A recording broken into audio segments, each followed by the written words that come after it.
Um dos jornalistas esportivos mais conhecidos do Brasil é o entrevistado de hoje no programa Gente em Destaque. Paulo César Prado edita desde 2008 o seu blog, o blog do Paulinho, e nele faz denúncias contra quase tudo e quase todos. São alvos preferenciais do site os cartolas como Ricardo Teixeira, José Maria Marim, Marco Polo Del Nero, João Avelange e André Sanches, e entidades como a FIFA, a Federação Internacional de Futebol, e a CBF, a Confederação Brasileira de Futebol. Notícias sobre corrupção e abusos de poder são comuns e sempre vêm acompanhadas de documentos que comprovam o fato. Na entrevista de hoje, Paulinho vai comentar as repercussões de suas revelações. Vai falar das ameaças que já sofreu e das pressões de dirigentes sobre o seu blog, além, é claro, de falar também sobre a Copa do Mundo do ano que vem, que será realizada aqui no Brasil.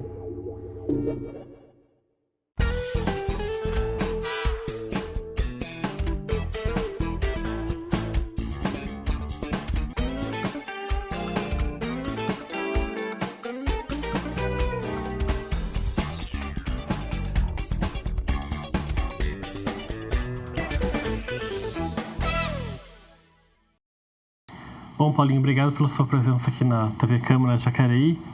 Vamos começar falando um pouquinho da sua história. A sua história é bastante curiosa sobre o seu blog, né? Você era motoboy. Exatamente. Até começar a fazer o blog. Como é que foi isso? Primeiro eu quero agradecer, né, o convite aqui de vocês. É uma cidade que eu gosto muito, Jacareí. Aqui a região toda, São José, né? Eu, quando era motoboy, fazia muita entrega por aqui. O blog começou de hobby. Quando eu era motoqueiro, chegava em casa, não tinha muito o que fazer, eu falava, vou criar um blog na internet, aí eu consigo mostrar para alguém o que eu penso a respeito dos assuntos, né, e tudo mais.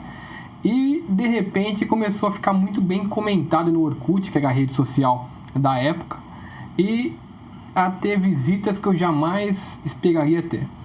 E como eu falava muito de bastidor do Corinthians a princípio, porque eu era associado do Corinthians, começou a repercutir também na imprensa que cobria o Corinthians. E isso trouxe uma visitação maior. Jornalistas passaram a enxergar o blog como uma boa fonte de informação sobre o assunto. E daí por diante o blog só cresceu. Você tinha, assim, trânsito livre, assim, entre aspas, no Corinthians, porque você era associado, é isso? Exatamente. Quer dizer, facilitava muito a minha vida. E a princípio eu não tinha a menor noção nem intenção de ser jornalista. Eu queria apenas contar o que eu sabia e também opinar, né? Opinar a respeito dos assuntos. Assim, eu não falava só do Corinthians, mas como o Corinthians era um assunto em evidência na época, porque tinha a questão da queda do Dualib, o Dualib estava para cair, o Kia metendo os pés pelas mãos do Corinthians, e principalmente o assunto do André Sanches, né? Porque a imprensa vendia o André Sanches como o salvador da pátria, e não era bem verdade. E a partir de que momento você vê que o seu blog é assim, mais aquilo que você esperava e resolve largar a profissão de motoboy? Eu comecei a perceber que com o tempo o blog passou a ter uma certa relevância. E eu pensei, eu trabalhava como motoboy, não gostava de trabalhar como motoboy, e eu tinha dinheiro juntado para 6 meses para poder me manter. E eu falei, quer saber uma coisa? É capaz de eu virar jornalista. E abandonei a minha empresa de moto que eu tinha junto com um sócio e falei pro meu sócio, olha, eu vou arriscar, vou fazer o blog, vou me dedicar inteiramente ao blog, porque anteriormente eu trabalhava com a moto e fazia o blog à noite. Eu falei, eu preciso de um tempo integral maior para poder cuidar do blog, porque a visitação está muita gente me procurando para fazer denúncias, então eu preciso me dedicar para o blog ficar bom. Então, durante esses 6 meses, eu percebi realmente que eu não tinha mais como voltar a ser motoqueiro, que eu estava na profissão que eu, a princípio, não sabia que eu tinha sido feito para ela, mas eu me descobri com o blog. E como é que você começou a fazer para ter as suas fontes, para poder colher informações, não só do Corinthians, daí o seu blog começou a explorar outros temas, outros times, como é que você começou a fazer isso? No começo eu comecei a ligar para muita gente, eu ligava muito para os clubes, para os dirigentes, e me apresentava, o blog do Paulinho, com tantas visitas diárias e tudo mais, e depois, com o blog começando a se tornar referência em jornalismo investigativo, tendo citações como no programa do Juca Kfouri na CBN, na Folha de São Paulo, no Lance, em diversos veículos de comunicação, o blog passou a ter uma certa credibilidade. E as pessoas que têm uma certa dificuldade, até receio, né, de fazer denúncias para alguns jornalistas, porque a gente sabe muito bem que tem gente ruim na imprensa. E muitas dessas pessoas, às vezes, recebem uma informação, uma denúncia muito forte, e em vez de noticiar, vai vender para o denunciado para não sair no ar. E as pessoas começaram a perceber que comigo isso não acontecia. E passaram a me procurar cada vez mais. Hoje eu tenho... só o que eu recebo de denúncia, se eu vou colocar tudo no ar, tem que abrir 10 blogs. Quer dizer, hoje não é você mais que procura, né? Os outros vêm cair em você com essas notícias aí, né? Eu mantenho o hábito de sempre estar procurando alguma coisa. Sempre desconfio de alguma informação que eu acho que pode, de repente, não ser verdadeira, mas eu recebo também muita denúncia. E você lembra qual foi a primeira notícia que deu mais repercussão, que você não imaginava que fosse repercutir na imprensa ou com os outros sem órgãos? Dúvida nenhuma foi o caso Nilmar. O Corinthians, o Dualib, presidente do Corinthians na época, viajou para Londres e foi se encontrar com o pessoal da MSI. E não voltava, ficou lá, ninguém sabia o que estava acontecendo, então no Corinthians se formou uma comissão de conselheiros para ir a Londres para tentar descobrir o que estava acontecendo com o Dualib, com o Ki, ou seja lá quem fosse o gestor da parceria, que depois descobriu-se que era o Boris Berezovsky, um mafioso que morreu recentemente, suicidado, né? E nessa reunião, o Kia abriu que ele ia trazer o Nilmar para o Corinthians e abriu como seria o golpe. Ele queria tirar o Nilmar do Lyon numa estratégia que ele, a princípio de empréstimo, mas que ele não precisasse pagar o valor da rescisão contratual mais para frente. E foi informado nessa reunião pelo próprio Kia, né, de que ele teria, digamos, dado vantagens a um dirigente do Lyon, vantagens a uma pessoa da FIFA que fazia a liberação, o trâmite, e isso daí, quando chegou ao meu conhecimento, eu coloquei no ar, em detalhes, explodiu de audiência. Foi quando eu fui visitar um amigo jornalista e estava na tela da televisão dele, ESPN, falando do meu blog, e tudo quanto é lugar falando do meu blog se tornou conhecido nacionalmente. E você hoje, além de acumular muitos admiradores, também acumula muitos inimigos, né? Os principais estão na imprensa ou são as pessoas do futebol, os cartolas? Sabe que a imprensa eu tenho bastante, porque a grande questão da imprensa existe algum preconceito pela origem do meu trabalho, do meu blog, porque é uma coisa meio abortiva você já entrar numa faculdade de jornalismo com um blog conhecido, de você não ter que se submeter aos desejos de editores, que não sabe exatamente o que norteia algumas decisões. Então eu escolho minha pauta, eu falo do que eu quero, do jeito que eu quero, vou aos locais e pergunto da maneira que eu acho que é a mais pertinente. Há sim um preconceito da imprensa com relação a isso. E também há os jornalistas que são denunciados pelo blog, porque o meu blog também denuncia jornalista vagabundo. E o que mais tem, lamentavelmente, eu diria até que em proporção maior do que a de dirigentes esportivos, são jornalistas que, lamentavelmente, não executam o ofício da maneira que deveria ser. E você está até contando um pouquinho nessa entrevista que, quando você chega nas entrevistas coletivas, você é hostilizado ali, vaiado. Como é que é isso? Eu vou te dar um exemplo de uma entrevista coletiva que eu fui do Santos. Isso costuma ocorrer em quase todos, mas a do Santos, a imprensa da Baixada Santista era fechada com o treinador Vanderlei Luxemburgo. Fechada porque ganha agrados, cafezinho e jantarzinho e presentinhos e tudo mais. Então, quem entra para poder fazer uma pergunta que o Vanderlei Luxemburgo considere ofensiva, é porque sabe que a verdade, para quem tem problema com a verdade, é sempre ofensiva.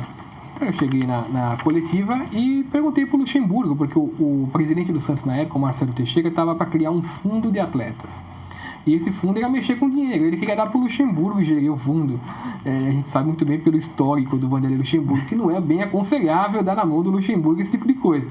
E eu falei pro Luxemburgo, Luxemburgo, se você fosse presidente do Santos, você daria na mão de uma pessoa que teve que sair da CPI do jeito que você saiu, com nome falso, devendo imposto de renda e sem explicar a origem de 100 mil na sua conta? Por acaso você já descobriu quem foi que depositou? Quando eu perguntei isso, em vez do Luxemburgo ficar nervoso primeiro, eu fui vaiado pela imprensa de Santos, que deveria estar esperando a resposta, até porque é pauta, né? A resposta do Luxemburgo pode ser interessante para os veículos, e não. Eles me vaiaram antes do Luxemburgo. É coisa de louco. Né? E ele nem respondeu a pergunta. Ele respondeu dizendo que eu era inimigo dele declarado, falando um monte de bobagem, mas não respondeu a pergunta de fato, né? E eu falei, Luxemburgo, responde a pergunta. E a pergunta ele não respondeu. E é verdade que seu site hoje, do WordPress, está hospedado fora do Brasil por conta dessas denúncias, as ameaças que você sofre também? A grande questão é que aqui no Brasil, cabeça de juiz, você tem que ficar sempre com o pé atrás. Você nunca sabe quem está ou não bem intencionado, até porque tem gente ruim em todas as profissões. Então, há dezenas de pessoas que entram na justiça querendo tirar o blog do ar antes do julgamento do mérito da questão. Quer dizer, antes de julgar se eu falei a verdade, se eu não falei, esse tipo de coisa, eles querem tirar o blog do ar. E tem juiz que é capaz de conceder uma tutela dessa para tirar o blog do ar, como já aconteceu no caso do Frank Enuda, que é um agente francês, e que o juiz deu uma tutela totalmente absurda, que contraria a Constituição brasileira, que é a da liberdade de expressão, antes mesmo de julgar o mérito. Então, eu tomei a decisão de colocar o blog no exterior, porque, mais precisamente nos Estados Unidos, lá se respeita, sim, a liberdade de imprensa. Quer dizer, se alguém entrar com mandato contra você... Para tirar do ar, tem que me processar nos Estados Unidos. E lá não tira do ar. Lá não é essa terra de ninguém, que é a justiça brasileira. E é verdade que o Kia Jarabichão foi para lá para te processar lá? O Kia abriu 23 processos contra mim aqui no Brasil. Eu sou a única pessoa no mundo que ele processa. Deve ter medo de alguma coisa, né? Porque senão não faria. Processou até o meu TCC de faculdade, que citava ele de alguma maneira. E tentou me processar lá nos Estados Unidos, mas não teve sucesso, porque lá realmente a justiça trabalha de maneira mais adequada. Vamos falar então um pouquinho sobre a CBF. A CBF melhorou, piorou ou ficou na mesma com a saída do Ricardo Teixeira e a entrada do José Maria Marinho? A CBF ficou na mesma. Ficou na mesma. São dirigentes que têm o passado complicado. O Ricardo Teixeira servia de alguma maneira aos desejos do João Avelange e depois acabou tendo vida própria, acabou se acertando, né, com políticos, acabou se acertando com dirigentes, e o Marinho apenas deu continuidade. Ele continuou deixando o Ricardo Teixeira com vida boa, pagando 100 e poucos mil reais por mês para ele mensais.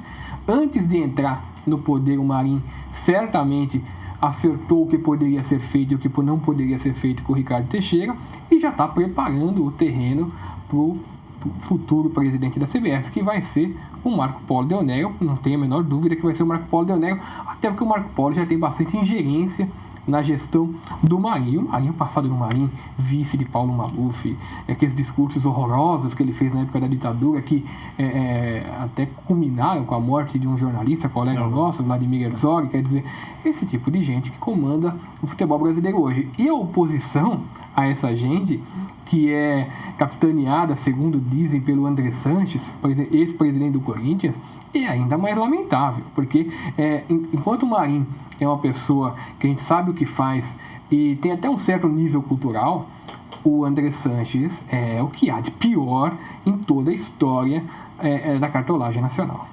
E você falou aí da eleição da CBF, que vai ser em abril, né, de 2014. Isso. Que você já tem certeza que é o Deonero o próximo presidente. Isso. Como é que funciona essa eleição dentro da CBF, com cada federação? Explica como é que funciona mais ou menos. Todas as federações têm direito a voto e os clubes da Série A do Campeonato Brasileiro.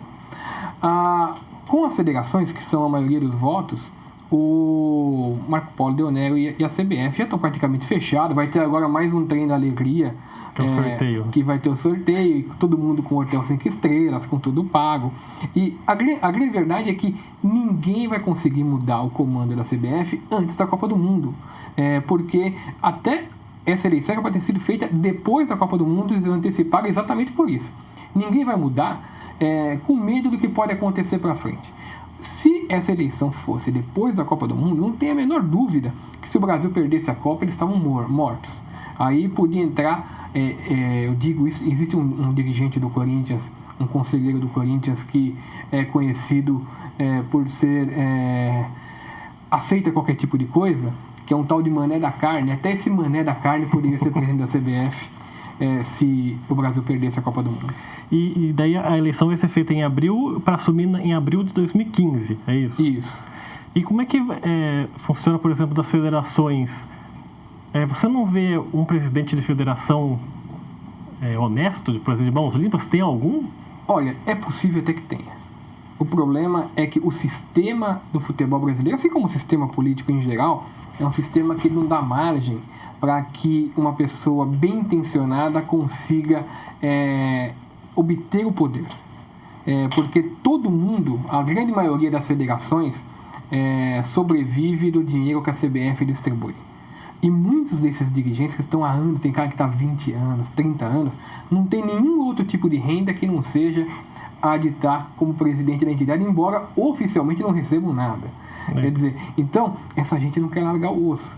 Então, camarada que de repente seja bem intencionado numa federação, ele vai ser um exército de um homem só. E dificilmente vai conseguir chegar ao poder. É possível até que exista gente de bem nas federações. Lamentavelmente, eu não conheci nenhum ainda.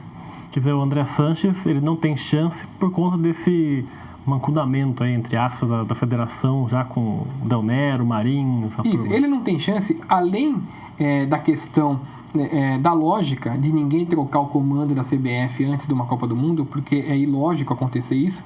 Ele não tem chance também porque ele é uma pessoa não confiável no meio do futebol. Quem conhece o André Sanches sabe que o que ele promete sentado, ele não sustenta em pé. Então, ninguém vai confiar num cara desse abertamente, só se não tiver opção. E recentemente também começou o movimento do Bom Senso Futebol Clube, né? Que tem muitos jogadores aí, liderados por até alguns mais experientes, Paulo André, Roberto, Alex, Sidorf, né? Isso. Qual a sua opinião sobre esse movimento e se ele pode mesmo mudar essa estrutura de calendário, por exemplo, do futebol? Ele é um treinador no bastidor do futebol, aberto a transações de jogadores e, segundo dizem, recebe por isso. Então, você não pode colocar na seleção uma pessoa que é tratada no bastidor do futebol como um Vanderlei Luxemburgo inteligente.